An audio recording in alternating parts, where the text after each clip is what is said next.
कैसे हैं आप? लाइसेंस आप दिखाइएगा। हाँ, लाइसेंस आप देखेंगे। अस्सलाम वालेकुम सर, लाइसेंस देंगे अपना सर। डबल पार्क चलें, ये देखें जी, डबल पार्क गाड़ी थी। इनके लेफ्ट साइड पे भी गाड़ियां लगी हुई हैं, आप देख सकते हैं।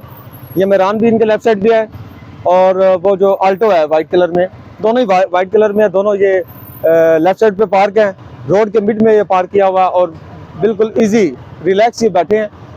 ठीक है, उनसे हमने डॉक्यूमेंट्स लिए हैं प्रॉपर, इंशाल्लाह उनको ब्रीफ भी करेंगे और फाइन दे रहे हैं इंशाल्लाह। हाँ जी, इनको बुलाएं जी, थोड़ा नीचे करें सर। जी थोड़ा नीचे करें, नीचे करें इसको। हाँ जी, अस्सलाम वालेकुम। आप क्यों खड़े हैं सर यहाँ? करें पार्क, बिल्कुल वो फ्रंट पे ना फुटपाथ के साथ टच कर दे आगे ना, पैदल वाले के रास्ता छोड़ के आगे ले जाए, इतनी आगे ले जाए, सिर्फ पैदल वाला गुजर सके जो है ना, और आगे जाने दें। गाड़ी अभी दिन के गुंजाइश है थी, जगह थी, वो उन्होंने लगा ली, प्रॉपर पार्क कर ली। ठीक है, अभी पीछे देख लें इंशाल्लाह ताला, ये तमाम रोड चलान के बाद क्लियर है। आगे आए जी, आगे मूव